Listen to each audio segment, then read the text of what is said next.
Salut les petits loups, on se retrouve pour une vidéo sur l'Australie.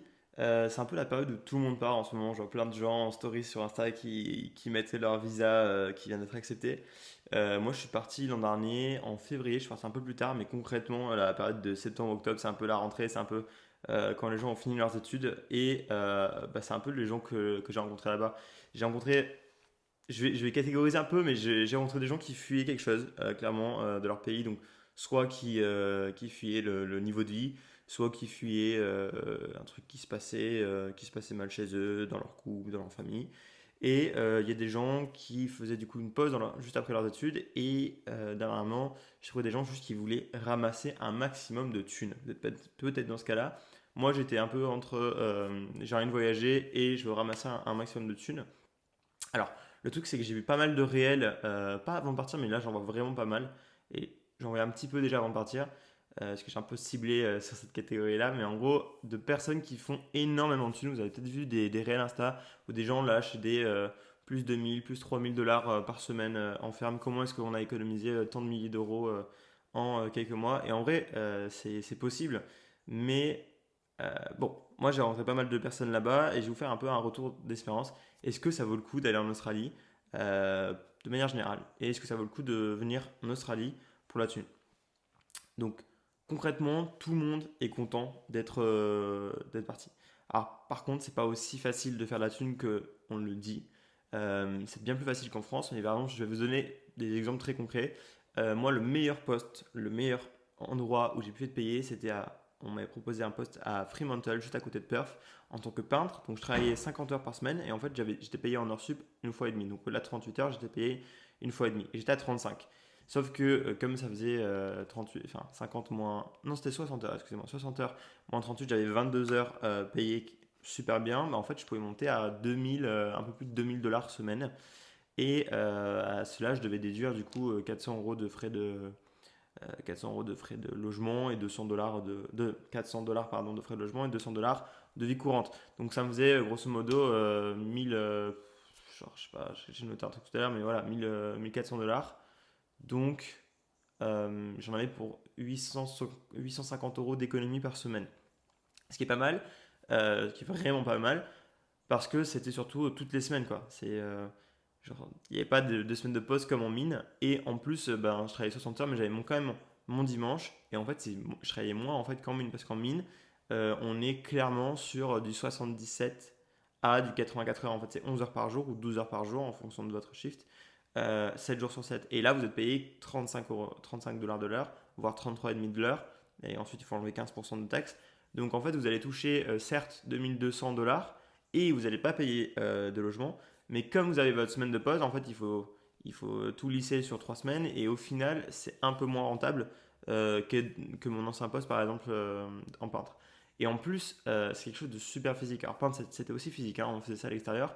Mais en mine, vous pouvez pas tenir. Enfin, typiquement, moi j'ai tenu 3 semaines en mine et je me suis fait mal au genou au bout de 3 semaines parce que la dernière semaine, en fait, mon genou me tirait au milieu de mon shift. Je faisais 5 heures debout et mon genou commençait à me faire mal. Donc je faisais un petit peu attention. Aussi, ce qu'il faut noter, c'est que c'est super difficile. euh, des fois de trouver, enfin c'est pas super difficile, mais ça peut être difficile de trouver des tafs de plus de 38 heures par semaine.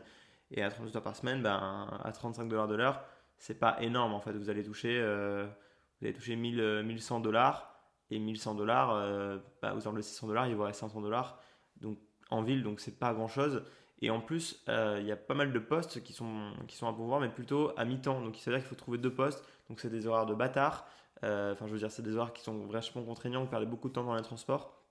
Et ça, malheureusement, c'est souvent les meufs qui sont un peu refusées de la construction qui vont devoir aller dans des tables de serveur en bar ou en restauration euh, ou en runner. Et donc voilà, c'est pas top. Là, vous n'allez pas faire des milles vous n'allez pas faire des milles toutes les semaines. Enfin, pas des milles, vous allez faire genre juste 1000 $. Aussi, je voulais mentionner un autre truc. Ah oui, évidemment. Donc, le dernier truc pour gagner de l'argent, de toute façon, vous allez devoir y passer en tant que backpacker si vous voulez revenir l'année supplémentaire, c'est faire vos fermes. Et en ferme, grosso modo, vous allez payer pareil à 30-35 dollars de l'heure, vous allez faire vos 38 heures. Donc, vous allez être payé pareil 1100 $, 1200 $, peut-être des fois 900 $, ça dépend de combien d'heures vous travaillez. Par contre, vous allez avoir votre logement gratos. Donc, c'est vraiment pas mal. C'est pas l'endroit où on gagne le plus de thunes.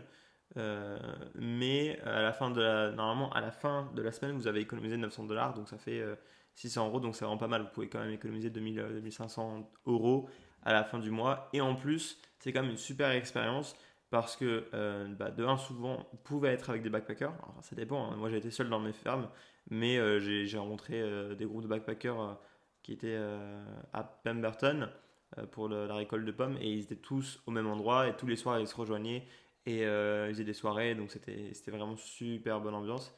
Et à côté de ça, vous allez apprendre l'anglais, genre vraiment super bien, hein, pour le coup. Enfin, que ce soit en mine. Non, je pense qu'on apprend moins en mine qu'en ferme en vrai. En ferme c'est un peu plus facile d'apprendre, même si au début c'est super difficile parce qu'ils ont un accent de bâtard.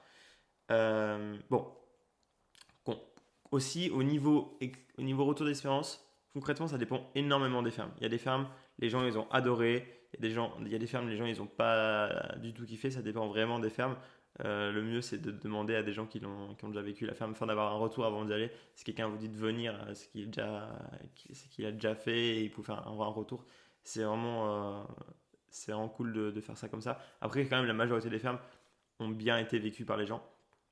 De manière générale, pour l'Australie, que vous allez pour faire de l'argent ou non, c'est-à-dire que même si vous allez pour faire de l'argent et que vous êtes un peu déçu parce que vous n'arrivez pas à faire autant d'argent que vous le souhaitez, l'expérience en vaut le coup. Vous êtes peut-être certains à douter, à vous demander est-ce que c'est vraiment une bonne idée et tout.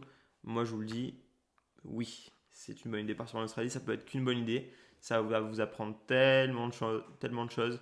L'aventure, c'est extraordinaire et vous allez sûrement rentrer avec un petit pactole ou pas, mais au moins vous allez kiffer votre temps là-bas si vous allez faire un peu de road trip en van ou même si vous partez à Bali pour quelques semaines pour voyager, ça va vous faire découvrir de nouveaux pays et l'aventure vraiment, je connais personne, personnellement évidemment, qui m'a dit qu'il a regretté d'aller en Australie.